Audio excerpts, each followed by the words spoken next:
En primer lugar, por supuesto, dar las gracias a la Universidad de Valladolid y a los coordinadores de este curso, Germán Delibes, que no ha podido venir desgraciadamente, y el profesor Ruiz Zapatero, que por supuesto yo recuerdo con mucho cariño, porque aunque el director de mi tesis efectivamente fue Alfredo Jimeno, al que recuerdo muchísimo también, por supuesto, pues realmente Gonzalo fue también profesor mío y bueno, los que hayáis tenido o lo tengáis de profesor sabéis a qué me refiero, ¿no? En cuanto al orgullo y a la suerte que hemos tenido de tenerle como profesor. Así que muchísimas gracias. Bueno, efectivamente,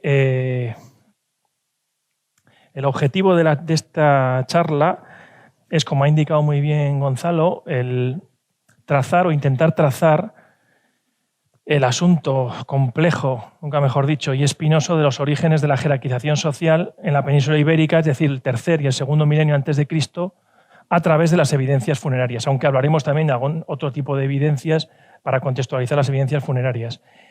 Entonces, mi intención era partir de unas consideraciones generales de tipo teórico que creo que son imprescindibles, porque cuando uno habla de jerarquización social, de complejidad social, de poder, se manejan toda una serie de conceptos que tienen un trasfondo ideológico, político, etcétera, que es muy importante y hay que resaltar, ¿no? Y entonces hablaremos un poco sobre las líneas generales del debate teórico sobre qué es eso de la complejidad social, la jerarquización social, y después hablaremos en general de qué es lo que ocurre en la península ibérica, muy en general, cuál es la situación de la península ibérica, y finalmente, como ha dicho Gonzalo, acabaremos viendo cómo se refleja todo ello en un yacimiento que yo tengo la suerte de estar investigando hace ya unos cuantos años, que es fruto de una mega excavación de urgencia de estas enormes de las muchas que se han hecho en España y en concreto en la Comunidad de Madrid, a resultas de todo el boom inmobiliario y toda la actividad industrial, etcétera. Entonces, esta excavación tan enorme ha descubierto un yacimiento gigantesco y, como ya sabéis, a mayor cantidad excavada, mayor calidad de evidencias y mayor cantidad de cosas que descubrimos. Entonces, aquí la superficie excavada en área, como veremos después, son cerca de 20 hectáreas. Y el yacimiento es mayor todavía. Entonces, si excavas en área 20 hectáreas, pues la cantidad de cosas que aparecen, entre ellas una necrópolis impresionante. Bien, vamos, por tanto, a empezar con un preámbulo de tipo teórico, que espero que no acabe con vuestro aguante de la hora de la siesta y nos mate del todo, antes de pasar al registro arqueológico, que es lo que puede ser un poco más llamativo, un poco más atractivo, ¿no? Pero creo que es importante. Es importante reflexionar sobre ciertos conceptos previos que todos los arqueólogos usamos y muchas veces los usamos sin haber reflexionado acerca de ellos. Y creo que hay que hacerlo, ¿no? ¿Qué queremos decir cuando hablamos de jerarquización social? ¿Qué queremos decir cuando hablamos de complejidad social? ¿Es lo mismo la complejidad social que la jerarquización social? ¿Tienen las mismas implicaciones? ¿Cómo surge y por qué surge la jerarquización social o la complejidad social? Es inocente el concepto de el origen de la civilización, que me imagino que os resultará muy familiar porque es el título de muchos libros y muchas conferencias. ¿Qué hay detrás de todo ese concepto del origen de la civilización? ¿Qué es el poder? ¿Y cómo se refleja todo eso en el registro arqueológico? Bueno, pues empezando por el asunto de la jerarquización social y de la complejidad social, cuando hablamos de complejidad social, lo que está claro es que nos estamos refiriendo a tipos de organización social que estructuralmente son complejas, que están compuestas. Se trata de grupos que por el tamaño, el crecimiento demográfico ha alcanzado un determinado umbral que exige un tipo de organización política, social, económica compleja. Es decir, por contraste con las organizaciones sociales anteriores de grupos mucho menores, demográficamente mucho más modestos, donde la organización social pues, es muy básica. En la mayor parte de los casos basada en el parentesco, con bastantes vínculos con el parentesco, ¿no? Bien, pero usar el término jerarquización social o usar el término complejidad social es diferente. Aunque pues, se usen en muchísimas ocasiones como sinónimos, no son sinónimos. El término complejidad social es un término muy familiar dentro de una de las dos grandes escuelas que han estudiado todo esto en el plano teórico, que es la escuela, por así decirlo, evolucionista, que es la que ha nutrido la arqueología procesual o la nueva arqueología, en fin, tiene varios nombres, como sabéis. Bien, pues la complejidad social, según esta escuela, la escuela evolucionista en definitiva, porque es lo que es, o neoevolucionista, según este marco teórico, la complejidad social es un fenómeno que surge cuando se dan una serie de factores demográficos, económicos, dentro de un contexto medioambiental determinado.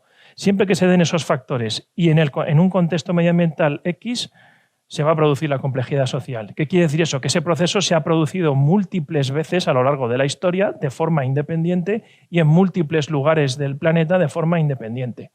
Bien, esto es una manera de ver el asunto, ¿no?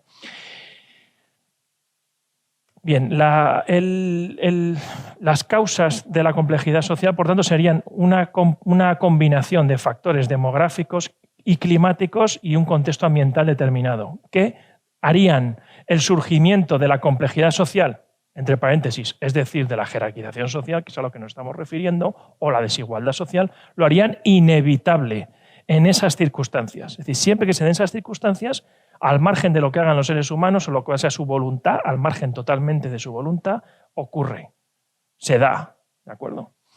Bien, esto lo van a criticar mucho el otro enfoque que ha estudiado este tema, que es el enfoque marxista que veremos posteriormente. Evidentemente, esto es una de sus críticas fundamentales. Bien, en este mismo contexto hay que hablar un poco del papel de los líderes o los jefes o las élites. ¿Cuál es el papel según la arqueología evolucionista? Según la arqueología evolucionista, los líderes o las élites son necesarios, son incluso adaptativos. Es decir, aquellos grupos que tienen élites o líderes tienen más posibilidades de sobrevivir. ¿Por qué? Porque organizativamente funcionan mejor. Porque, claro, evidentemente cuando un grupo es muy pequeño no hace falta ni siquiera que haya una persona que dé las órdenes, por así decirlo. Pero cuando tienes sociedades de más de 1.000 personas o de 5.000 personas, como hemos visto esta mañana en lo que nos ha presentado el profesor Carlos Sanz, evidentemente que tiene que haber una élite que decida lo que se hace en cada momento, ¿no? Y eso hace, según estos enfoques, que ese tipo de estructura social con líderes sea seleccionado por la naturaleza. Estoy utilizando, como veis, todo terminología claramente evolucionista, porque estamos viéndolo desde esta perspectiva teórica. Bien, dentro de los líderes, los primeros líderes o los primeros jefes son personas que han conseguido su poder, lo han conseguido por sus propios méritos. Es decir, son gente con habilidades sociales, con determinadas facultades dentro de su grupo, que les han permitido auparse a la cúspide de la desigualdad social. Cuando las sociedades van evolucionando, insisto que sigo utilizando la terminología propia de la escuela para que me entendáis, cuando esas sociedades van evolucionando en la línea del progreso, siempre de más simples a más complejas, de la misma manera que los organismos biológicos evolucionan de los más simples a los más complejos en la historia de la vida en la Tierra. Es decir, que claramente el evolucionismo cultural está reflejando el evolucionismo biológico. Es un correlato del evolucionismo biológico. Bueno, pues según estos enfoques, a medida que va evolucionando las sociedades de más simples a más complejas, los líderes empiezan poco a poco a adquirir su poder de una manera ya heredada. Es decir, que cuando tenemos sociedades complejas, el poder no se obtiene por los méritos de los líderes, que son más listos, más espabilados, más lo que sea, más trepas, diríamos hoy en día, sino que son gente que probablemente no tenga ningún tipo de virtud, pero que le ha heredado el poder de su familia. ¿De acuerdo? Bien, por tanto para estos enfoques como para los enfoques marxistas que veremos a continuación muy rápidamente, la clave del paso de las sociedades en proceso de jerarquización de las sociedades plenamente jerárquicas es la herencia del poder. ¿Cómo detectamos en arqueología la herencia del poder? Bueno, pues uno de los síntomas clásicos o de los elementos clásicos son los enterramientos infantiles con ajuares ricos. Porque se supone que los individuos infantiles no han tenido capacidad en los años que han vivido para adquirir suficiente poder, prestigio, como queramos llamar, para conseguir esos objetos en sus tumbas, ¿no? O ese tratamiento funerario privilegiado. Entonces se supone que cuando tenemos enterramientos infantiles con ricos ajuares o con un tratamiento funerario especial, esa sociedad de alguna manera está en proceso de jerarquización o está en vías de que el poder se herede a través de una serie de linajes familiares, ¿no? Luego veremos cómo vemos esto en Humanejos, ¿no? Que es una cosa muy interesante. Bien, en cuanto al concepto del origen de la civilización, también ha sido muy criticado. Lo veremos cuando veamos a continuación los enfoques marxistas. ¿Por qué? Porque es un enfoque que tiene tintes casi colonialistas, ¿no? ¿Por qué tantos libros se denominan el origen de la civilización? Porque se supone que nuestra civilización, es decir, el modo de vida occidental, moderno nuestro, que es el bueno, es el civilizado, nosotros somos los civilizados, los otros son los salvajes, los que nos vamos encontrando cuando vamos por ahí en el mundo, por el mundo colonizando, o íbamos. Pues eso mismo ocurre en la prehistoria, es decir, que lo que estamos estudiando es cómo el origen de nuestra civilización. No lo dicen así, se lo titulan el origen de la civilización, pero en realidad es el origen de nuestra civilización, de nuestro modo de vida por contraposición con los salvajes, con los primitivos, con los que serían los cazadores-recolectores, ¿no? Porque el origen de la civilización se suele situar, como vamos a ver después, en relación con la aparición del Neolítico, ¿no? Que es la auténtica transformación, la auténtica espoleta, ¿no? Bien, estos modelos evolucionistas produjeron también toda una taxonomía social que habréis visto miles de veces y que se ve en la arqueología muchísimas veces y que incluso las manejamos, muchos arqueólogos los hemos manejado y los seguimos manejando, que es esta taxonomía clásica de Hellman Service. Es decir, cualquier sociedad humana se puede clasificar en una de esas cajas. O es una banda, o es una tribu, o es una jefatura, o es un estado, ¿no? Bien, como cualquier clasificación es una simplificación de la realidad, está claro. Entonces, las sociedades humanas son tan diversas que muchas de las sociedades que estudiamos en el registro arqueológico, y a mí me ha ocurrido, pues no encajan definitivamente en ninguna de estas categorías. Por ejemplo, pues si hablamos del mundo calcolítico, que es el que vamos a analizar, pues se situaría en alguna situación, en algún momento de transición entre las tribus y las jefaturas, en alguna parte de ese espectro. Entonces, claro, evidentemente, en algunas sociedades que estudiamos no se pueden calificar plenamente de jefaturas, porque no tenemos claro que el poder se herede, para hablar ya de una jefatura como tal, pero al mismo tiempo no son sociedades igualitarias. No estamos hablando de bandas de cazadores-recolectores o de tribus, digamos, que se podían situar en un momento entre el mesolítico, un mesolítico ya muy moderno, por así decirlo, y los comienzos de la implantación de la agricultura.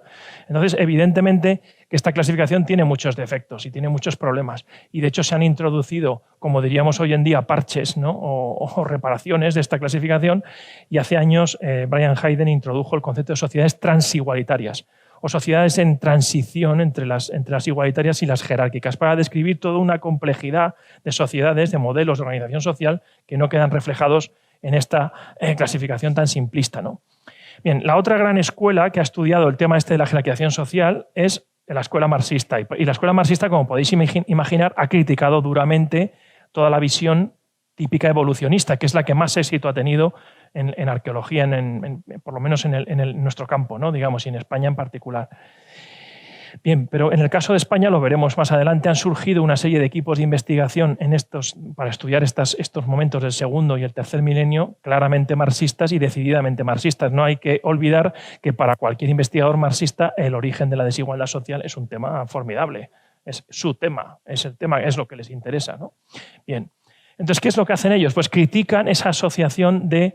Veis que apunto inconscientemente con el puntero, pero no da el puntero aquí, pero me sale inconscientemente. Bueno, pues la asociación complejidad-desigualdad social. Es decir, lo que vienen a decir estos autores es que el denominar complejidad social a la desigualdad social, en realidad lo que está haciendo es legitimar intelectualmente las desigualdades sociales.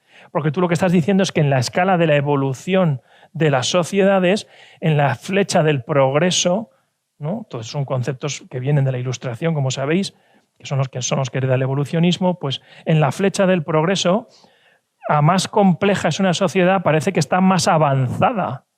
Esto es una cosa que a mí me pasa mucho, no sé si le pasará a Gonzalo, me imagino que también, pero a mí me pasa mucho con los alumnos, que observo que alumnos de primero vienen y hablan de sociedades más avanzadas, más retrasadas, tienen evolucionismo en vena, como yo digo, lo tienen metido en vena. Entonces alguien se lo ha inoculado, por así decirlo, ¿no? Bien, pero es muy curioso. Estos conceptos los vamos arrastrando sin darnos cuenta, ¿no? Y por lo menos, oye, que los utilice porque esté convencido de ello me parece muy bien, pero siempre y cuando lo razones y lo sepas, ¿no? No que lo sigas de forma inconsciente. Bien, pues lo que ellos dicen es que en realidad lo que está haciendo esto es legitimar las desigualdades sociales, porque parece que las sociedades más evolucionadas son en realidad las más desiguales. Y por lo tanto esto está legitimando las desigualdades sociales. Otra cosa que también critican ellos, aparte del término de civilización, que ya lo hemos abordado, es el carácter inevitable de la desigualdad social. Es decir, si se dan estas circunstancias, estos factores demográficos, ambientales, etc., en esta zona, olvídate, pase lo que pase, quiera lo que quiera la gente, va a surgir la desigualdad social. Entonces, de alguna manera es un fatalismo. Está diciendo, bueno, esto es inevitable, va a surgir así la desigualdad social, ¿no? Bien, ¿y qué es lo que dicen ellos? Esto no es así, esto no funciona así.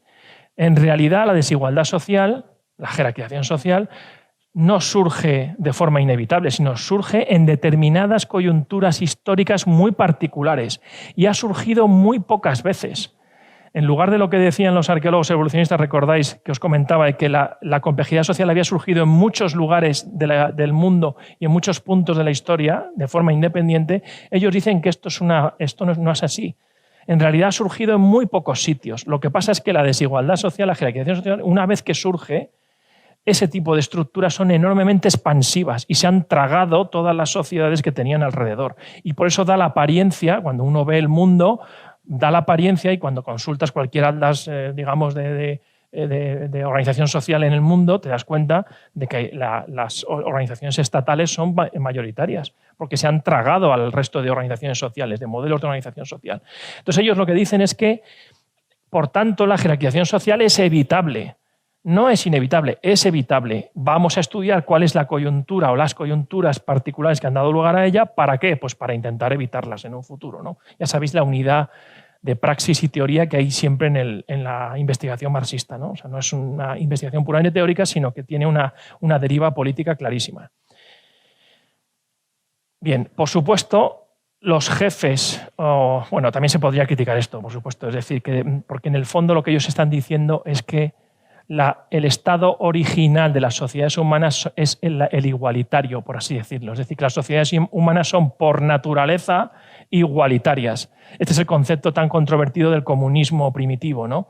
Es decir, que lo que es la civilización, ya no digamos el capitalismo, lo que mancha o lo que altera el discurrir natural de las cosas, por así decirlo. Esto es claramente una influencia rusoniana del concepto del buen salvaje, ¿no? Evidentemente. Como veis, todos los conceptos, todos los modelos teóricos tienen su propia raíz y tenemos que conocerla porque luego afectan a la investigación de lo que estamos diciendo. Cuando decimos, esta sociedad es una jefatura o esta sociedad, aquí hay complejidad social, pero ¿a qué te estás refiriendo con complejidad social? ¿A qué te estás refiriendo con una jefatura? O aquí hay poder o no hay poder, ¿y qué es el poder para ti?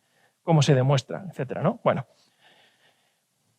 Estoy justificando un poco la barreira que os estoy dando con esta parte, ¿eh? Con esto. Bien, los líderes, por tanto, ya acabo, los líderes no serían esos redistribuidores, benefactores, no serían un elemento que está seleccionado por la naturaleza, sino que los líderes serían, pues vamos, los ponen verdes, es decir, serían una gente con sus propias ambiciones personales, gente egoísta que lo que va es a su propio beneficio y al de su familia y usa para ello todos los mecanismos que puede, incluido si hace falta la coerción y la violencia, ¿no? Bien, que no sé qué le ha pasado ahora, le he dado ahora. Bien, ¿cuándo surge todo este? En definitiva, lo que estamos estudiando con el origen de la jerarquización social es el origen del mundo moderno, el origen de las sociedades históricas, por así decirlo, ¿no? Desde a partir de, pues, digamos, el punto detonante de todo esto es el Neolítico, la aparición de la agricultura, sobre todo, hace unos 12.000 años en Próximo Oriente, y es lo que es el auténtico cataclismo. Esta mañana veíamos en la presentación de Noemí, cuando nos enseñaba el trocito ese del Holoceno tan chiquitín, pues en ese trocito ha pasado un montón de cosas. Han pasado... Yo os lo digo muchas veces a mis alumnos, sin embargo, ahora que no están aquí los paleolitistas, creo que no hay ninguno, el achelense es aburridísimo, porque son cientos de miles de años y parece que no pasa nada. Los bifaces que los hacen un poquito mejor, pero vamos, que prácticamente es lo mismo, ¿no? Sin embargo, en un periodo muy reducido, que es el Holoceno, pues ahí ha pasado de todo. ¿Y qué ha pasado? ¿Qué pasó ahí? ¿Qué ha ocurrido? ¿Qué ocurrió en la historia? ¿No? Pues esto ya se lo preguntaba Gordon Childe en su famoso libro de qué sucedió en la historia, ¿no? ¿Qué ha pasado ahí? ¿Qué ha ocurrido ahí para que se haya producido este auténtico cataclismo en la historia de la humanidad, que es el Neolítico, ¿no? Por más que lo subrayemos, nunca lo subrayamos suficientes veces los efectos que ha tenido la agricultura, ¿no? Bueno, cuando se implanta la agricultura, indudablemente que es una bomba de relojería, pero es verdad que es una bomba de relojería de efecto retardado, porque desde que se implanta la agricultura hasta que aparece la jerarquización social transcurren muchas veces varios miles de años. Con lo cual, efectivamente tiene una capacidad distorsionadora muy grande. ¿Por qué? Porque la población crece de forma exponencial. Porque la agricultura ata a la gente al territorio. Cuando tú eres un cazador-recolector y se pasa un poco tu jefe o tu líder, te marchas y ya está, te vas a cazar a otro sitio. Pero cuando has hecho una serie de inversiones en unos campos de cultivo, etcétera, no te puedes ir. La agricultura ata a la gente al territorio. Y si estás atado al territorio y formas parte de unas unidades sociales que cada vez son más grandes y más grandes y más grandes, pues ahí es donde tienes todo el escenario ideal para acabar desembocando en estructuras desiguales, ¿no? Y en estructuras donde existe la explotación social. Bien, ¿cómo estudiamos la jerarquización social los arqueólogos? ¿Qué vemos en el registro arqueológico como datos que nos ayuden a identificar la jerarquización social? Bueno, pues esto es muy complejo. Yo he hecho aquí una cosa súper sencilla, muy básica, pero bueno, puede servir. En los asentamientos, pues, por ejemplo, en los patrones de poblamiento, si hay jerarquización o centralización, es decir, si tenemos unos poblados que son todos iguales, modulares y todos del mismo tamaño en la misma zona, pues eso no es un indicio de jerarquización social. Pero si tenemos grandes ciudades o grandes núcleos y otros subsidiarios alrededor, pues ahí sí que vemos un patrón centralizado. Eso sí que es un indicio de jerarquización social. Diferencias arquitectónicas. Dentro de un mismo poblado, si hay algunas viviendas más grandes o mejor hechas, o, por ejemplo, también si hay fortificaciones o cualquier tipo de obra pública que implique una organización a gran escala de un montón de gente. Eso implica que hay alguien que está organizando eso, ¿no?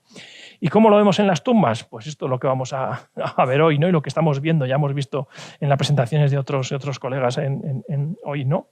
Bueno, pues en la propia complejidad o no de las estructuras funerarias, en los objetos que se le ponen a los muertos, los ajuares, que es otro concepto muy controvertido que nos llevaría muchísimo tiempo y no tenemos. Pero ¿qué es un ajuar? ¿A qué llamamos ajuar? ¿Qué son las pertenencias personales y qué son los objetos que se les ponen? Esta mañana Carlos lo ha explicado muy bien cuando ha dicho esos objetos que no estaba claro si pertenecían a ese individuo o eran de algún otro familiar que le introduce eso en la tumba. Es decir, que lo que tenemos en la tumba es un material muy sensible y muy, muy complicado de interpretar. Y, por supuesto, el tratamiento del cuerpo, ¿no? ¿Perdón? ¿Qué acumulación? Bueno, pues los recursos empiezan a acumular desde el momento que aparece la agricultura. Entonces esto es un proceso, no hay un punto determinado, sino que es un proceso en el que cada vez los asentamientos van generando mayores excedentes de producción y esos excedentes de producción se van almacenando y ese excedente alguien lo controla y lo redistribuye o se lo apropia en su caso. O sea que esto es un proceso que tiene lugar a partir del descubrimiento de la agricultura. Digamos que no es un punto concreto de esto ocurre en el año tal o en el sitio tal, ocurre.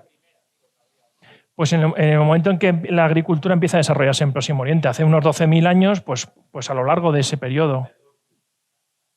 Sí, mejor sí, porque si no me...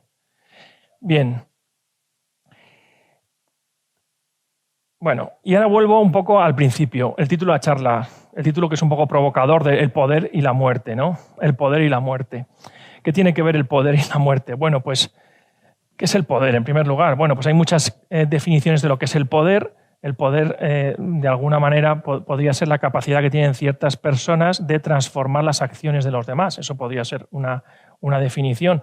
Y el poder es característico de las sociedades jerárquicas, frente a las sociedades igualitarias, donde hay otro tipo de conceptos como el prestigio, que también os sonará mucho y que se usa mucho en arqueología, pero no siempre se usa bien, y la autoridad, que es otro tipo de... Pero claro, el poder y la muerte parece que son dos conceptos contrapuestos. ¿Por qué? Pues evidentemente ya sabemos todo lo que ocurre cuando uno muere. Por muchas riquezas que tengas, todo lo que tienes desaparece. Y te mueres igual si eres un multimillonario y un jerarca que si eres el último pobre diablo. Es el concepto clásico que aparece en toda la literatura medieval y, en fin, en el arte medieval y a lo largo de la historia en la literatura popular, de la muerte igualadora, ¿no? La muerte es igualadora. Pero, a pesar de eso, en la arqueología lo que nos demuestra es que las sociedades del pasado y las sociedades prehistóricas que estamos estudiando aquí invertían un gran esfuerzo y un gran trabajo en mostrar las diferentes jerarquías y las diferentes categorías de poder en el registro funerario, en el mundo funerario. En algunas ocasiones, algunas familias prácticamente se arruinaban y prácticamente gastaban todo lo que tenían y lo que no tenían para invertirlo en las tumbas, en los rituales funerarios de sus familiares delante de la comunidad de cara a defender ciertas aspiraciones al poder o al curso del poder de su familia, ¿no? Bien, esto también se ha estudiado de maneras muy diferentes, y voy a ser muy rápido para no enrollarme más.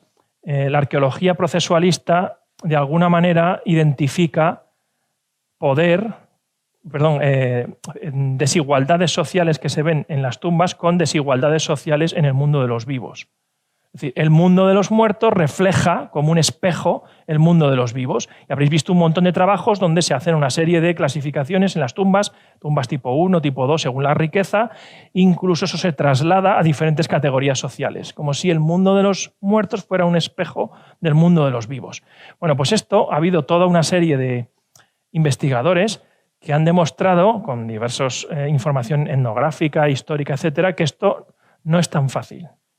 No siempre lo que aparece en las tumbas refleja exactamente cómo era la estructura social de ese grupo. No siempre. Y es lo que os decía antes. Hay gente que gasta lo que no tiene para emular, para intentar aparentar en los rituales funerarios y con eso intentar, de alguna manera, legitimar aspiraciones de un mayor poder social o una mayor influencia en la jerarquización social de su familia o de su grupo familiar. Bien, esto es verdad, pero también, para no preocuparnos del todo, porque esto es una de las pesadillas del arqueólogo, ¿no? De que no sabes si la tumba más rica realmente era el más rico o no. Para no asustarnos del todo, yo creo que también hay un cierto factor que tenemos que tener en cuenta, y es que evidentemente, por mucho que tú quieras aparentar, si no tienes la riqueza necesaria para hacerte con esos objetos que depositas en la tumba, no los puedes depositar, no te puedes inventar una riqueza que no tienes. ¿De acuerdo? La puedes exagerar, la puedes distorsionar, pero de alguna manera sí que refleja, lo que vemos en las tumbas, de alguna manera entendemos que refleja lo que eran esas sociedades. Bien, era esto lo que os tenía aquí en esta...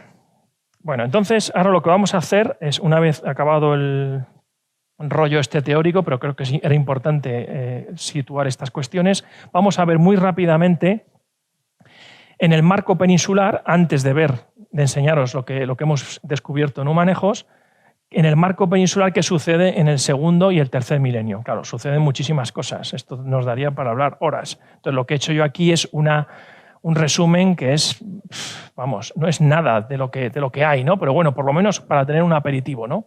Bien, son el segundo y el tercer milenio, en la tercero y el segundo, mejor dicho, en la península son los periodos que llamamos calcolítico y edad del bronce, grosso modo. En la edad del bronce empieza un poquito antes, en el último tercio del tercero, pero bueno, básicamente serían tercer y segundo milenio. Y en este escenario del calcolítico, la edad del bronce, el tercero y el segundo milenio, el campaniforme, del que vamos a hablar muy brevemente, ocupa una posición de bisagra.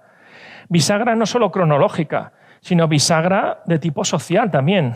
En el proceso de jerarquización social que estamos viendo, cómo se va transformando, cómo va surgiendo la jerarquización social en estos grupos, vemos que el campaniforme también ocupa un papel bisagra, ¿no? Un papel de transición entre ambos periodos. ¿Qué es el fenómeno campaniforme? Pues muy rápidamente, claro, esto nos daría para muchísimo tiempo, como podéis imaginar. Bueno, pues es un conjunto de artefactos, de cerámicas muy finamente decoradas y muy bien realizadas, de armas de cobre, adornos de oro y de marfil, botones de marfil, brazales de arquero de piedra, etc. Todo un conjunto de parafernalia que aparece en determinadas tumbas, también aparece en algunos poblados, y que tradicionalmente aparece en una zona amplísima, como veis, ese territorio rayado, prácticamente toda Europa occidental, y con efectivamente diversidad regional, pero también con bastantes semejanzas, y en un territorio espectacular. Aparece en la segunda mitad del tercer milenio, entre el 2500 y el 2000. Ese es el periodo, básicamente. En algunos grupos desaparece antes del 2000 y en otros se prolonga un poquito más. Bien, tradicionalmente este complejo se interpretó como una cultura, se habló de la cultura campaniforme, incluso del pueblo campaniforme, como si esto fuera los restos materiales que habían dejado a su paso un determinado pueblo seminómada, belicoso por las armas. Incluso se llegó a hablar de artesanos metalúrgicos que introdujeron la metalurgia en muchos lugares, etc. Bien, desde los años 60, 70, cuando aparece la arqueología procesual, hay un autor, uno de los grandes maestros de la arqueología procesualista, David Clark, que lo que hace es proponer un modelo en el que dice, no, el campaniforme no es un pueblo ni es una cultura, sino que es algo común a distintos pueblos y distintas culturas. Lo que es un conjunto de objetos de élite característicos, por así decirlo, los emblemas de poder de las élites del momento, que se entierran con ellos y por eso los encontramos en las tumbas muy bien organizados y encontramos estas tumbas tan espectaculares como esta que os he puesto aquí de Fuente Olmedo, que estudió el profesor Delibes hace muchos años, que tiene toda esas parafernalia espectacular de armas, de adornos de oro, etcétera, y de cerámicas finamente decoradas, y todas las que vamos a ver en Humanejos, que son verdaderamente espectaculares, lo vais a ver.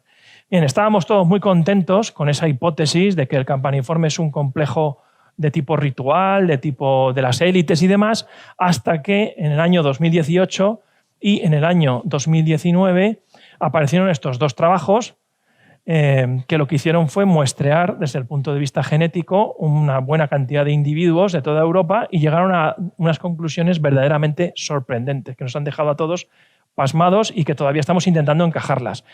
Lo que vienen a decir es que coincidiendo con la aparición del campaniforme en Europa, se producen unos desplazamientos de población impresionantes, unas migraciones importantísimas. Hasta tal punto son importantes estas migraciones que en el trabajo este de 2018 lo que se demuestra es que prácticamente la totalidad de la población de las Islas Británicas fue sustituida por población de origen centroeuropeo. ¿Qué quiere decir esto? ¿Que vuelve el pueblo campaniforme a atacarnos? ¿No? Pues no. No, porque otra de las conclusiones de este trabajo es que cuando tú estudias genéticamente a los individuos que se entierran con campaniforme en toda Europa son distintos. No son un mismo pueblo, son gente muy diferente, muy heterogénea desde el punto de vista genético, ¿de acuerdo? Lo que pasa es que sí que es verdad que coincide la aparición y la difusión tan rápida del campaniforme con una época en la que hay una difusión y un movimiento espectacular muy grande de poblaciones en toda Europa, que es un matiz distinto, ¿de acuerdo? Bien, y este otro trabajo del 2019, lo que se dedicó a la península ibérica, es todavía más, nos ha dejado todavía más pasmados, sorprendidos y pues todavía sin capacidad de contestación a esto. Lo que demuestra este trabajo es que esas poblaciones de origen centroeuropeo, que habíamos visto que habían sustituido casi toda la población británica, de origen centroeuropeo y unas generaciones más allá de origen en las estepas de Europa Oriental, en el actual territorio de Ucrania, es lo que se llama la señal de las estepas, o los grupos de Yamnaya o los kurganes, que quizá a alguno os suene. Bien, pues estos grupos llegan a la península ibérica a partir del 2500, o sea, coincidiendo nuevamente con la aparición del campaniforme, pero no llegan grupos enteros, llegan solo hombres. Llegan solo hombres. Ya es suficientemente sorprendente, pero más aún, la sorpresa llega más todavía. No solamente llegan hombres, sino que las poblaciones del segundo milenio, las poblaciones posteriores de la Edad del Bronce, por vía paterna descienden de esos hombres que llegaron, no de los hombres que había. Ni una sola. Todos los individuos que se han muestreado, y luego os enseñaré otros que se han muestreado de la Edad del Bronce, en el mundo argárico, todos los individuos por vía paterna descienden de esas poblaciones que llegaron nuevas en época campaniforme. Es decir, que los varones del Calcolítico peninsular no tuvieron descendencia o muy poca descendencia en la Edad del Bronce. Insisto que esto es una cosa que nos ha dejado a todos. La reacción de muchos investigadores ha sido decir, no, esto no puede ser, esto está mal. Hay que hacer más estudios, ¿no? Yo estoy de acuerdo que hay que hacer más estudios, pero decir que está mal, pues hombre, no me parece... ¿Por qué está mal eso y no están mal otras cosas, ¿no? Los otros análisis que hacemos, ¿no? Bueno, lo dejo ahí porque no tenemos más tiempo, pero ahí os dejo con la incertidumbre. Bien, cuando uno estudia el segundo y el tercer milenio en la península ibérica, y os habrá pasado a muchos de vosotros, cuando oís hablar del Calcolítico o Edad del Bronce, inmediatamente os viene a la cabeza la palabra jerarquización social. Parece que en cualquier sitio que hay Calcolítico o Edad del Bronce hay jerarquización social. Bueno, pues esto no es así, o no es exactamente así. Es decir, la jerarquización social y la desigualdad social surgen en este momento en el Calcolítico y en la Edad del Bronce, pero no surgen en todas partes de la península ibérica y no en la misma escala. Esto es muy importante. Hay zonas donde prácticamente no vemos ningún cambio, aunque si le llamamos calcolítico y aparezca algo de metal, pero no hay muchos cambios respecto a las etapas previas del Neolítico, y otras zonas donde los cambios son espectaculares. ¿En qué zonas son los cambios espectaculares? En esas dos que os he puesto ahí con esos círculos. En el sureste y en el cuadrante suroccidental. En el sureste tenemos la secuencia clásica, que muchos conoceréis, de los millares El Argar.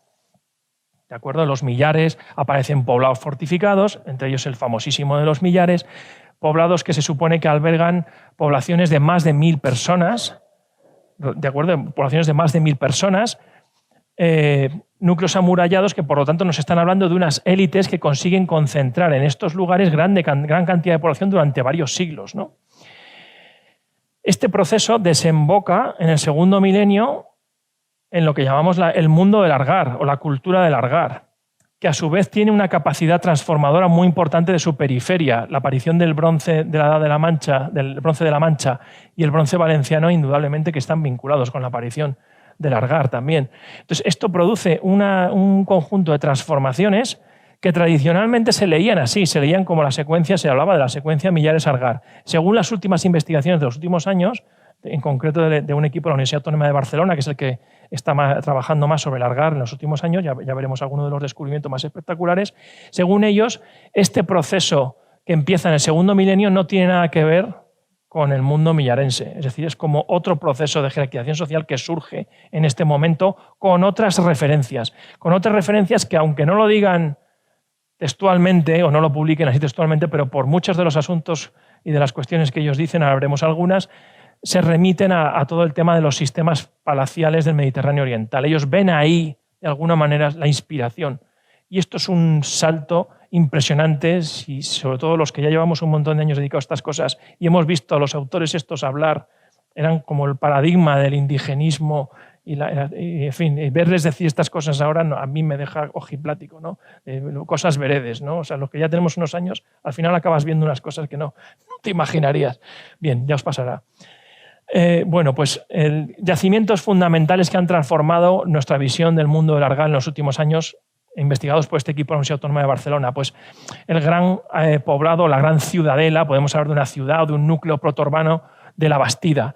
En este poblado, además, se han documentado unos sistemas de fortificación muy curiosos, con unos cubos troncopiramidales que, según estos autores, tienen modelos sirio-palestinos, nada menos, ¿eh? Eso sí lo han dicho, que no tienen nada que ver con las fortificaciones que veíamos en el mundo de los millares ni en todo el Mediterráneo occidental en el Calcolítico, que son con bastiones circulares. Es otro modelo completamente distinto, ¿no? Eso y otros datos que han encontrado, como por ejemplo este otro yacimiento que han excavado, la Almoloya, que según ellos es nada menos que un posible complejo palacial. O incluso han hablado, de manera un poco más ambigua, de un centro político-administrativo. Es decir, que sería un lugar donde la gente que hay ahí se dedica a tareas exclusivamente rectoras o organizadoras del poblamiento local, ¿no? Entonces, por eso estos autores incluso hablan de una sala de audiencias, que tenéis ahí la reconstrucción que han hecho de cómo podría ser esa posible sala de audiencias. Es decir, que según estos autores estamos hablando ya de estados. Estamos hablando de auténticos estados, no estados en el sentido de los estados sumerios o el estado egipcio, con una burocracia, con unos templos, sino otro modelo de estado. Acuden a una serie de referencias etnográficas que encajan un poco más en lo que ellos llaman estados primitivos, ¿no? En el Almoloya también ha aparecido este famoso enterramiento principesco que podríamos decir, ¿no? Doble de una mujer y un hombre, con una diadema de plata, con recipientes de cerámica decorados con plata, con 2 dilatadores de oro macizo, tenía la mujer, una en cada oreja. Es decir, que realmente es un enterramiento de las élites de estos posibles, pongámoslo entre comillas, estados primitivos, ¿no? Bien, también se ha hecho un estudio arqueogenético de la población del segundo milenio en todo el sur de la península, incluyendo la zona argárica, que se ha publicado en 2021, y las conclusiones son absolutamente coincidentes con lo que os he dicho antes, para quedarnos más pasmados todavía. Es decir, realmente, según estas conclusiones, estas poblaciones descienden, tienen todos la señal genómica esa de las estepas, descienden y por vía paterna, ojo, por vía paterna, descienden de los individuos que vinieron a partir de mediados del tercer milenio a la península ibérica.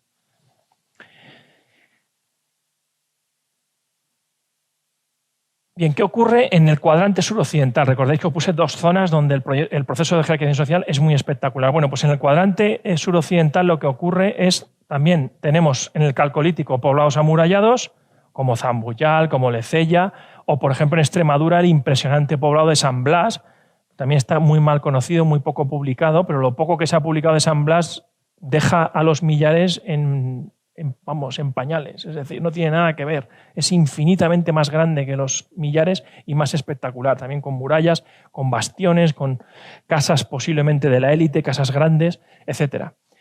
Pero luego tenemos también la aparición del fenómeno de los llamados recintos de fosos, quizá mal llamados recintos de fosos, ¿no? Es decir, este concepto de estas grandes superficies rodeadas de fosos, en diferentes fosos concéntricos, circulares, con una funcionalidad, digamos, enigmática o poco clara. Alguna gente piensa que son algún tipo de funcionalidad ritual o de lugares de agregación. De hecho, se ha hecho un estudio de isótopos de estroncio de los enterramientos de Perdigoes muy recientemente y hay mucha población de fuera.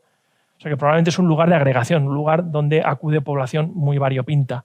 Pero si Perdigoes es espectacular, que tiene unas 16 hectáreas, me parece, lo digo de memoria, Marroquíes Bajos o Valencina de la Concepción con más de 200 hectáreas, eso ya son, pues no sé, se ha llegado a hablar de macroaldeas, de casi de ciudades, de núcleos protourbanos, ¿no? Bien, en Valencina, además de ser un lugar gigantesco con multitud de cosas, lo más espectacular de Valencina, y dado que estamos en un curso de arqueología de la muerte, son algunos de los enterramientos que han aparecido en los últimos años, que han transformado completamente nuestra visión de lo que es la arqueología funeraria del tercer milenio antes de Cristo.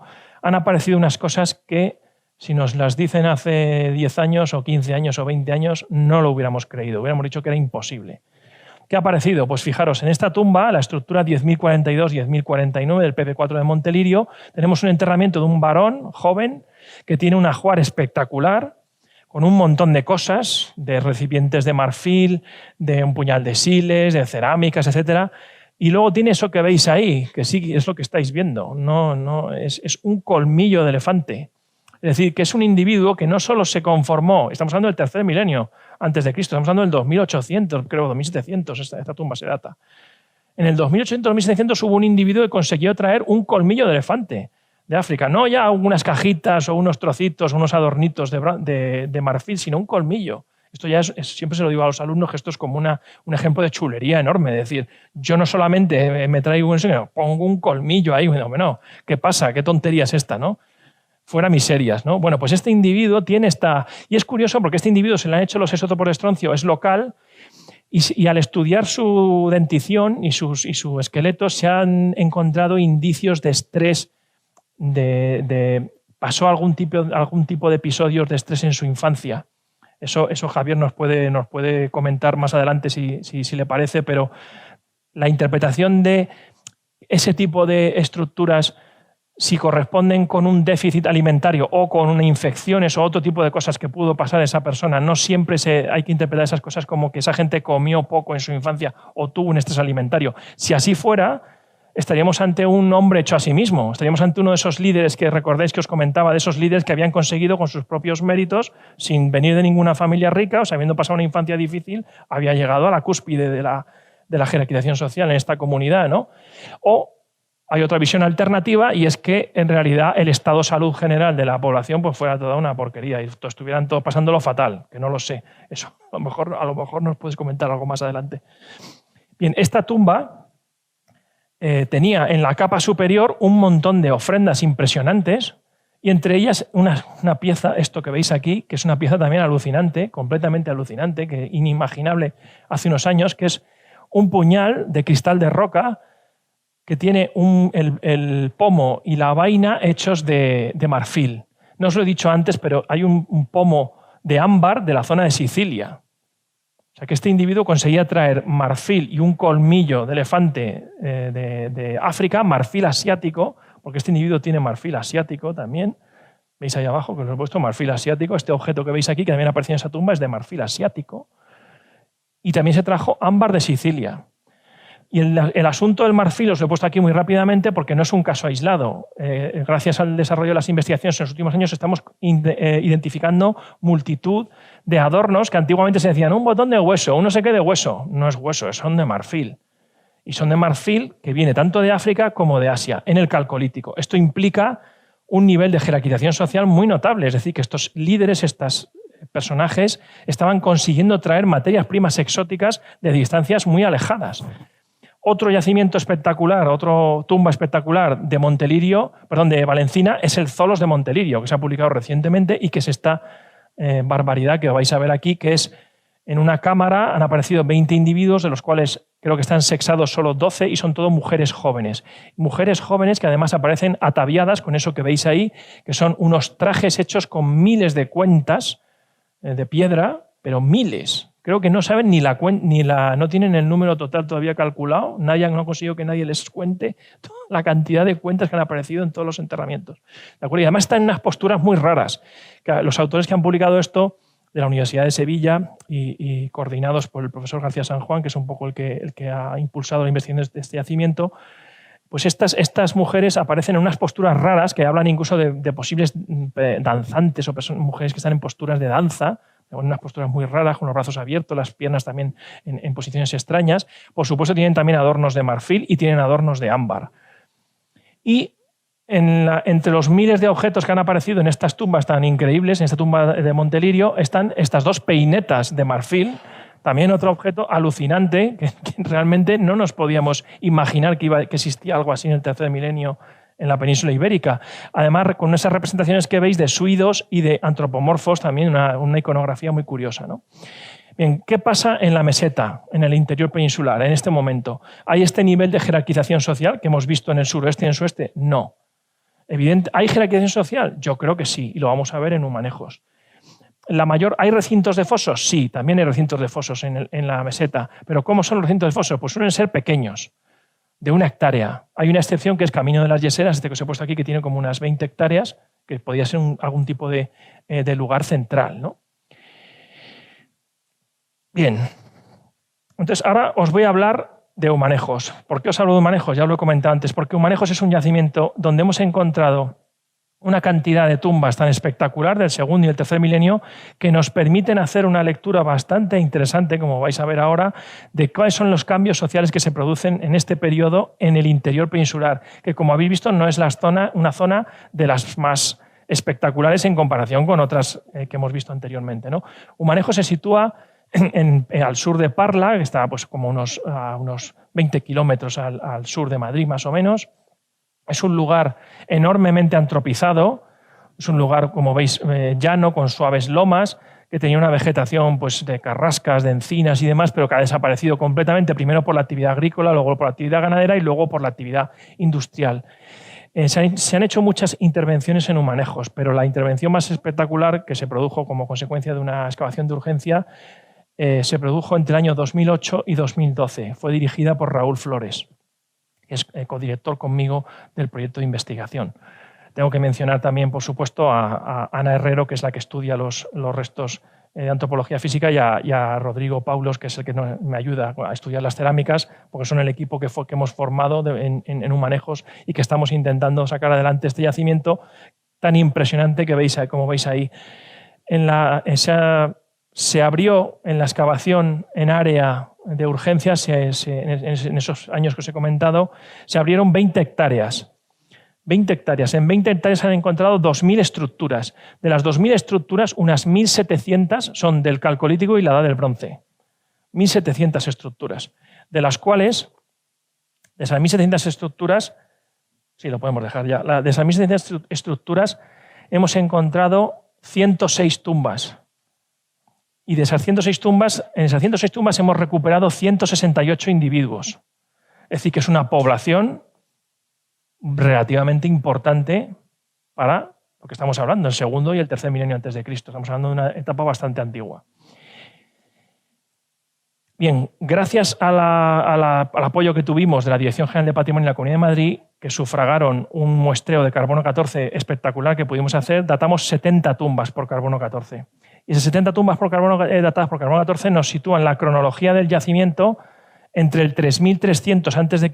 y el 1400 a.C., cuando acaban las últimas tumbas, aunque hay estructuras también de la Edad del Hierro, y romanas, y medievales, etc., ¿no? Pero bueno, por centrarnos en el periodo que estamos hablando del Calcolítico y de la del Bronce.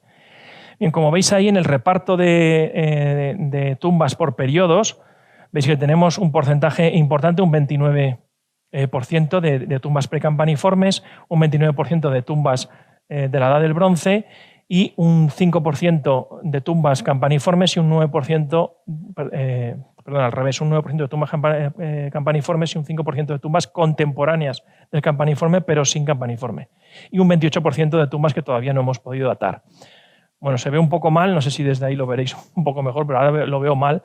Pero esto es un poco la dispersión de las tumbas a lo largo del yacimiento. Como veis, las tumbas aparecen muy dispersas, especialmente las del periodo precampaniforme. Esas aparecen enormemente dispersas por el yacimiento. Sin embargo, a partir del Calcolítico, que lo veis en amarillo más o menos, el Calcolítico con campaniforme y sin campaniforme, las tumbas se empiezan a concentrar en el cuadrante sureste. Lo veis un poco, se empiezan a concentrar en la zona sureste. Y en la Edad del Bronce mucho más. En la Edad del Bronce tenemos, ahí está la concentración de tumbas en ese sector. Incluso, lo veis aquí un poco mejor, podemos hablar que en la Edad del Bronce podemos hablar de una auténtica necrópolis ya, porque realmente es la proximidad de las tumbas es muy importante, ¿no? Bien, aquí tenéis un poco el muestreo de carbono 14 que hemos hecho de las diferentes tumbas.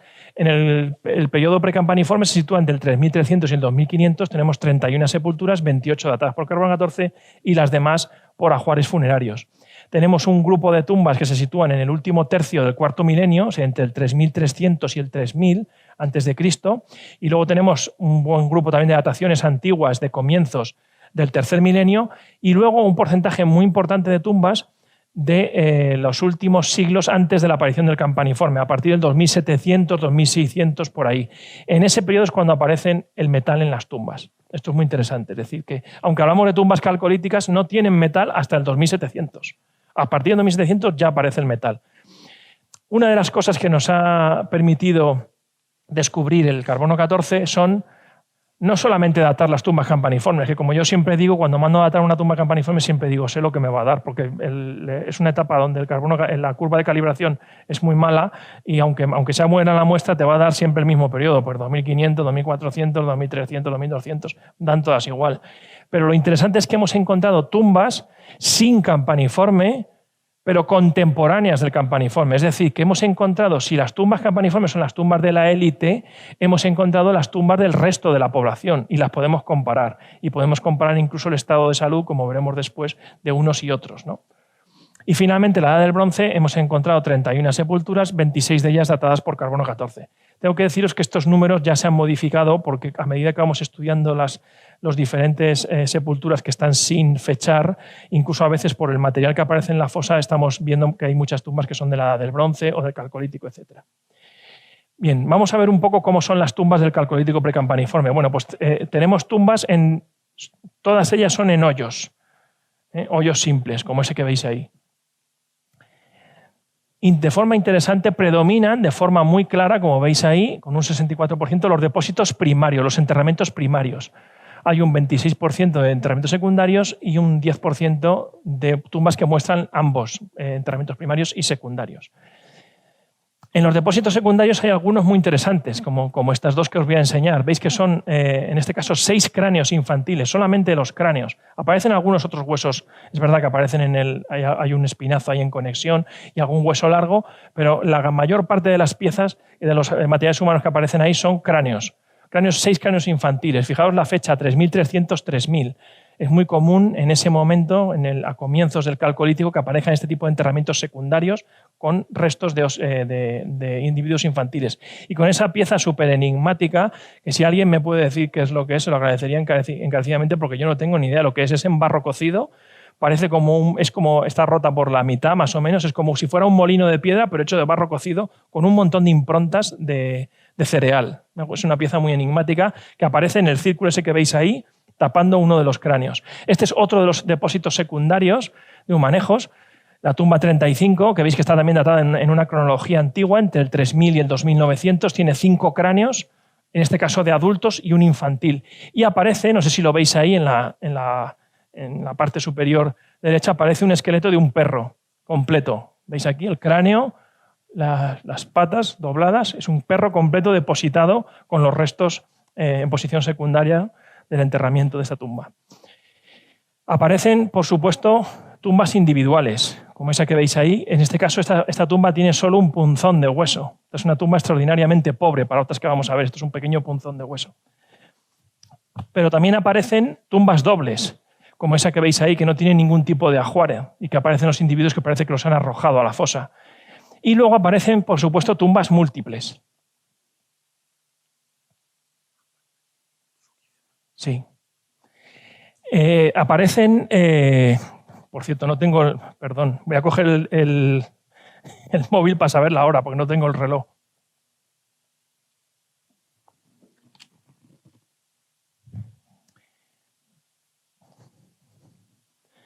Bien, como veis ahí, tenemos también enterramientos múltiples. En este caso, la tumba 49 con un adulto femenino que tiene un puñal, luego lo veremos, un puñal de cobre, y 3 infantiles. Pero ¿qué es lo que más destaca en las tumbas de la fase precampaniforme y lo que hace de Humanejos una necrópolis excepcional? Pues la enorme riqueza de ajuares funerarios. Esto es una cosa excepcional, que realmente no es común en las fases tan antiguas del Calcolítico. Lo que tenemos aquí, fijaros, son un 68% de las tumbas tienen ajuares. Eso es un porcentaje altísimo de ofrendas, ¿eh? ¿Y qué tienen? Pues tienen sobre todo cerámicas, como esa que veis en la imagen, que es característica de esta etapa, pero también tienen un porcentaje muy importante de objetos de cobre. Esto no es tan común en este momento. Luego también tienen elementos de siles, adornos, industria ósea, etc., ¿no? Bien, os voy a enseñar algunas de las tumbas con ajuares más ricos, ¿no? Esta tumba, la tumba 66, es una tumba de un varón bastante maduro y una mujer. Veis ahí la datación, 2600-2491.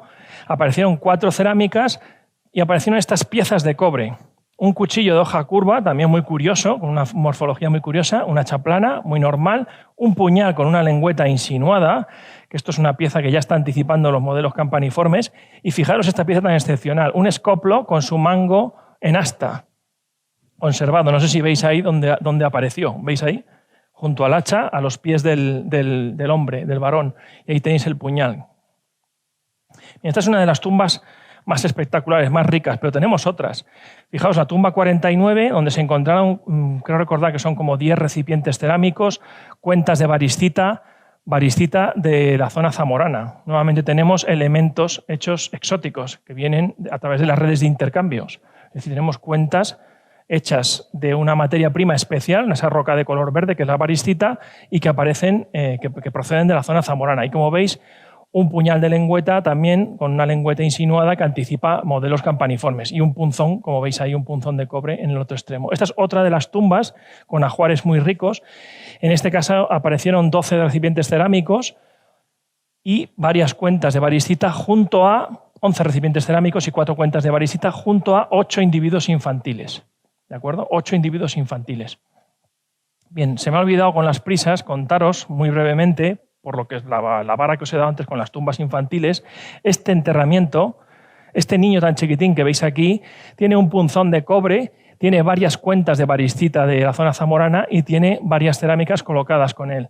¿Qué quiere decir esto? Que tenemos un enterramiento infantil con ajuares ricos, relativamente ricos para la época, por lo menos muy parecidos a los ajuares de los adultos ricos. Es decir, ¿qué tenemos aquí? Tenemos unos indicios incipientes de jerarquización social, tenemos unos indicios incipientes de que estas familias o estos linajes estaban intentando transmitir el poder a sus hijos. Podría ser, por lo menos es tentador pensarlo, ¿no?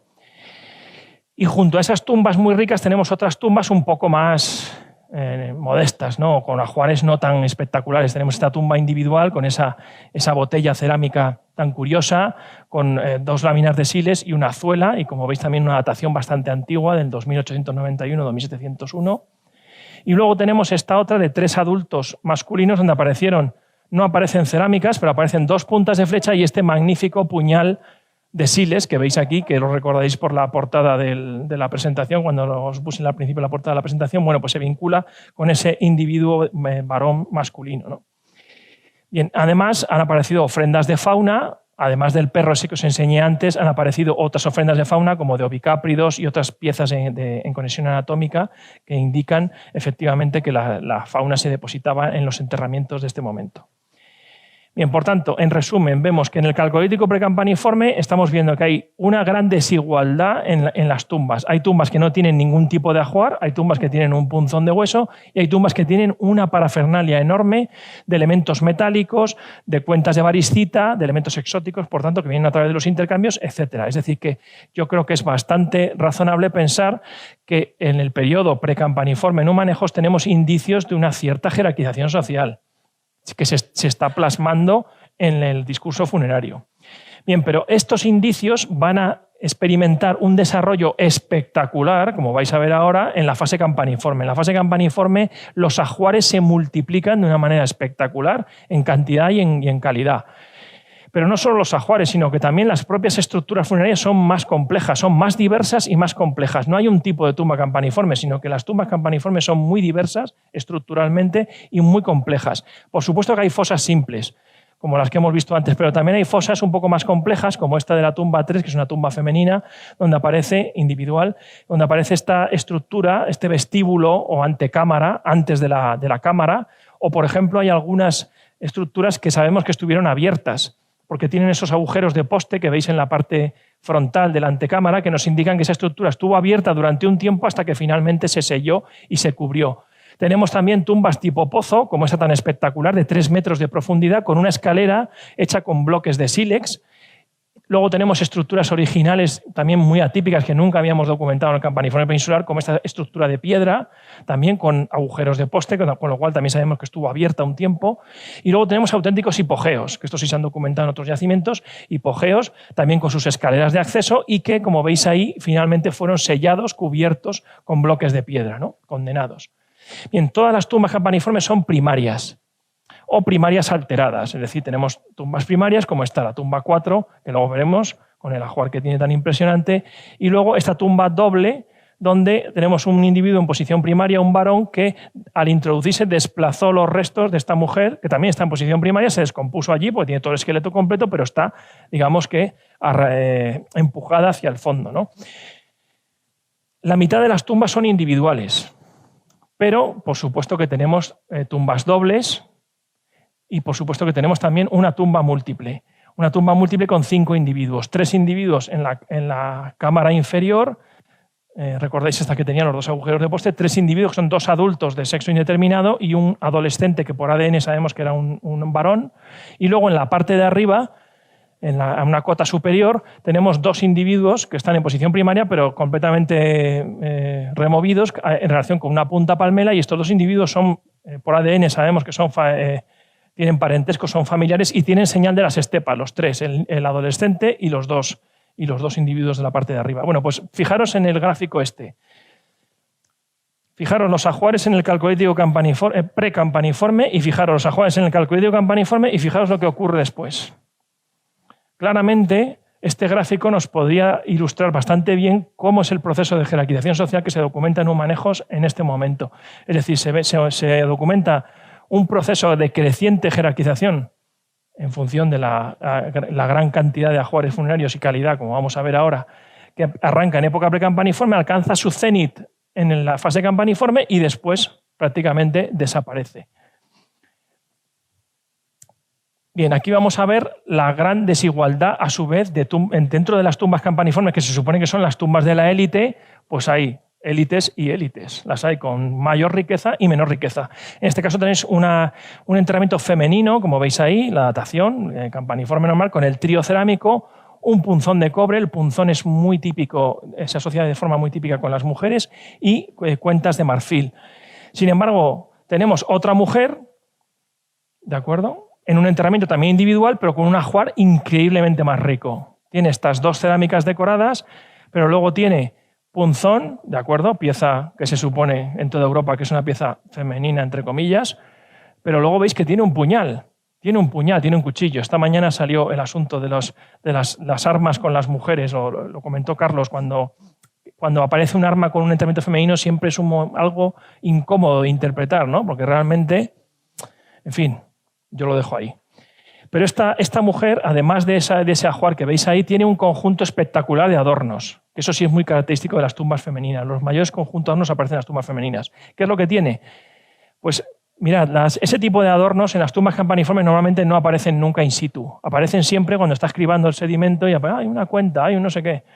¿Por qué? Porque son elementos muy móviles. A poco que el cuerpo haya estado expuesto un tiempo, con la descomposición se caen y van rodando por el fondo de la tumba. Afortunadamente, en este caso, esta mujer la enterraron con un conjunto espectacular de ajuares funerarios y la taparon inmediatamente, con lo cual conserva todo in situ perfectamente. Sabemos dónde tenía todo. Entonces tenía un collar de 44 cuentas de marfil en el cuello, que se conserva in situ, aquí está el montaje.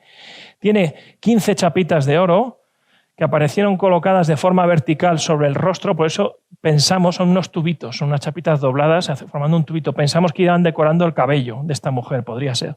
Y luego 3 botones de perforación en V, uno que todavía no nos hemos atrevido ni a separarlo de la vértebra, fijaros dónde apareció, ahí está, teñido de cinabrio, y esos 3 botones los tiene colocados en la parte superior del tórax. Lo hemos interpretado como una posible sujeción de una capa o algún elemento de ese estilo, ¿no? Nunca se encuentran los botones de perforación en V en su sitio, casi nunca, entonces por eso no podemos saber cómo eran los trajes de esa gente, ¿no? Bien, pues aquí empieza ya el festival. Fijaros, esta es la tumba 1 de Humanejos. Fijaros el ajuar funerario que tiene, la cantidad de recipientes cerámicos, armas de cobre, adornos de marfil, y esta pieza, que es una pieza absolutamente sorprendente, que es una alabarda atlántica, tan sorprendente que acabamos de publicar un artículo sobre esto, sobre lo que implica que aparezca una alabarda en una tumba campaniforme. Es la primera tumba campaniforme en la península ibérica que aparece con una alabarda de este tipo, y la segunda en toda Europa. Es un arma excepcional. ¿Y por qué es excepcional la alabarda? Porque la alabarda es la primera arma metálica que se fabricó. Los cuchillos que habéis visto o las puntas palmela son armas. Sí, podían ser armas, pero también podían ser herramientas, podían ser utilizadas para cazar. Pero con la alabarda no cazas nada, ni la utilizas para nada. Es un arma, es un objeto metálico exclusivamente diseñado y elaborado para matar personas, para la violencia interpersonal. Bueno, pues además tiene huellas de uso bastante intensas. Bien, por tanto, este enterramiento es un enterramiento doble, mujer y hombre, pero tanto la alabarda como la mayoría de los ajuares se asocian con él, por lo menos espacialmente, con el individuo masculino, ¿no? Bien, otra de las tumbas también, con otro ajuar espectacular que veis ahí, la tumba 5, 2 varones adultos, con toda esa cantidad que veis de ajuares cerámicos y una cantidad enorme de cobre, porque ese hacha pesa un montón, ese hacha que veis ahí abajo pesa muchísimo, y el puñal de cobre. Y estos 2 individuos tenían, como veis ahí, lo habéis visto en la portada de la presentación, veis ese individuo, toda la cantidad de cinabrio que tiene por todas partes y en la cabeza, pues este cráneo se restauró y fijaros el conjunto tan impresionante de elementos que llevaba en la cabeza. No es un cráneo pintado, no pintaron el cráneo porque el individuo está en posición primaria, conservado perfectamente, tal y como lo dejaron.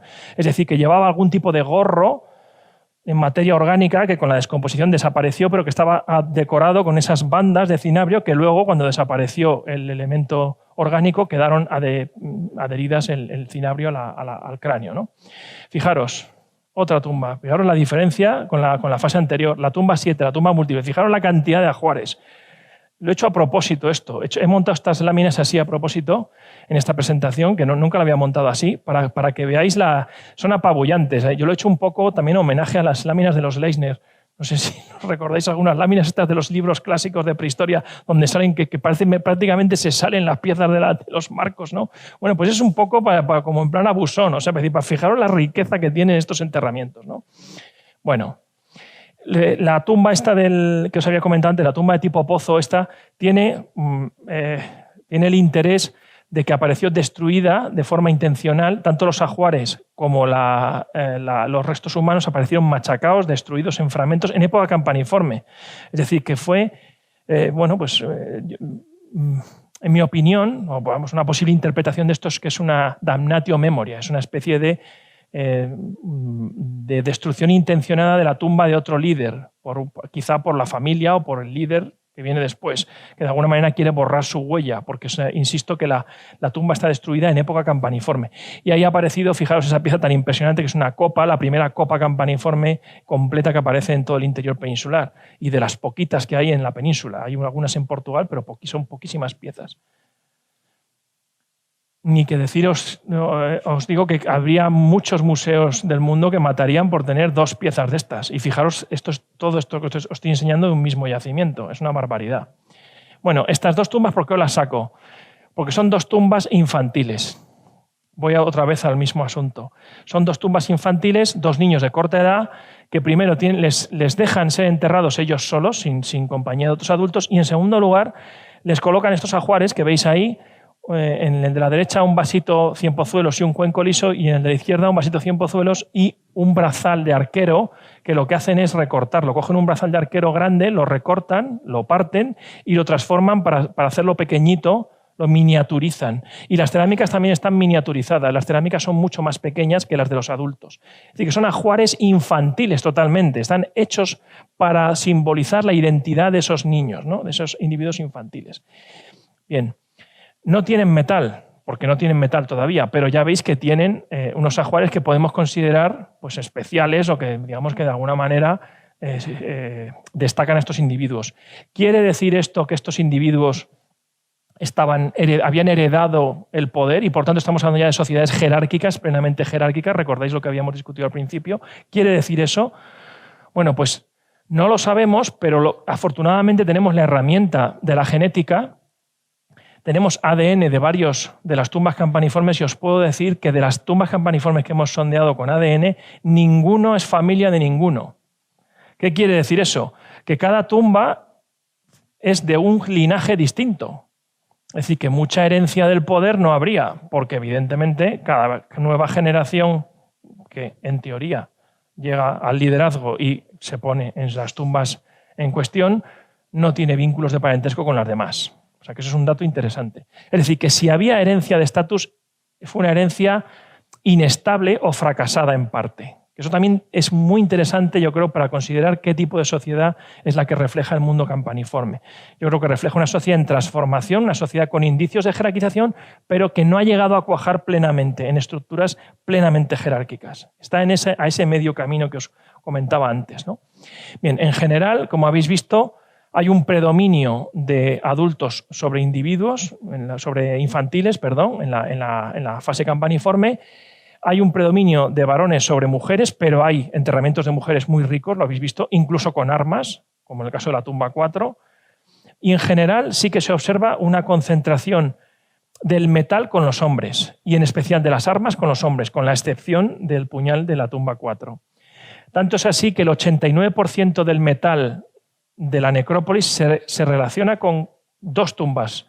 Y esas 2 tumbas son ambas dobles, una de 2 hombres y una de un hombre y una mujer, pero la tumba del hombre y la mujer, el metal se relaciona con el hombre. Es decir, que solamente como un 3% del metal se relaciona con las mujeres, fijaros. Es decir, que ahí estamos viendo, por tanto, quizás que hay una élite que es fundamentalmente masculina, pero no solo masculina, también femenina, y esa élite se está enterrando con marfil, con oro, con cobre, que tampoco es poca cosa, porque para ser solo 9 tumbas tienen más objetos de cobre y más peso en cobre que todas las tumbas precampaniformes, que a su vez tenían mucho cobre.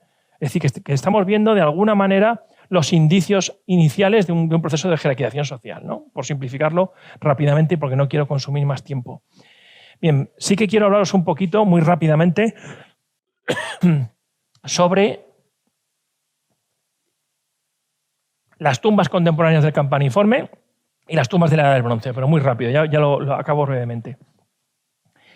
Bien, ¿cómo son las tumbas contemporáneas del campaniforme, pero sin campaniforme? Bueno, pues son tumbas muy sencillas, prácticamente sin ofrendas, sin ajuares o con ajuares muy pobres.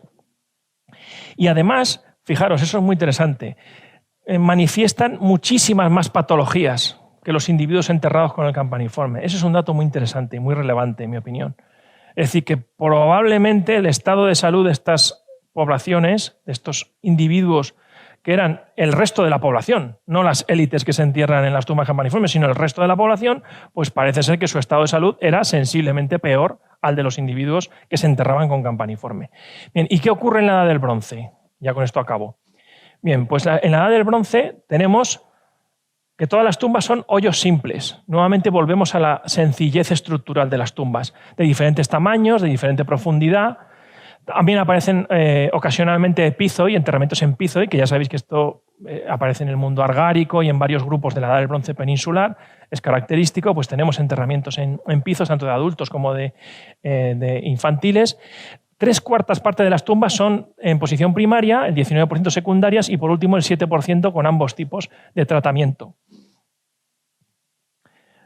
Y luego tenemos esto, para que veáis que este yacimiento no deja de sorprendernos. Esta tumba ya publicamos ya hace tiempo, no sé si alguno incluso os podrá sonar de algo.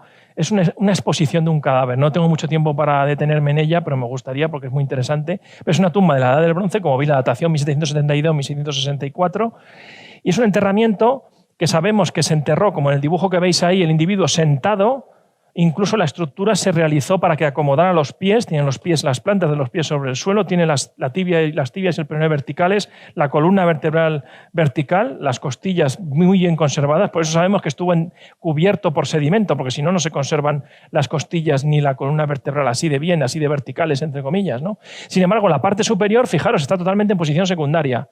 Así que parece que estuvo expuesto un tiempo hasta que el proceso de descomposición empezó a hacer que cayeran la primera parte del cuerpo y finalmente se tapó todo. ¿De acuerdo? Ha aparecido una punta de flecha en esta fosa, solo una punta de flecha. En la zona esa que está removida, una punta de flecha. Y además tiene indicios de haber sido utilizada. O sea, tiene fractura por impacto. ¿Tiene algo que ver esa punta de flecha con la muerte del individuo? Hemos repasado los huesos despacito para ver si tenía algún tipo de impacto de la flecha. No tiene nada, en principio, no lo hemos encontrado. Es decir, que no podemos saber si ese realmente fue porque es un tratamiento funerario completamente, como veis, excepcional, único. Es una de esas tumbas raras.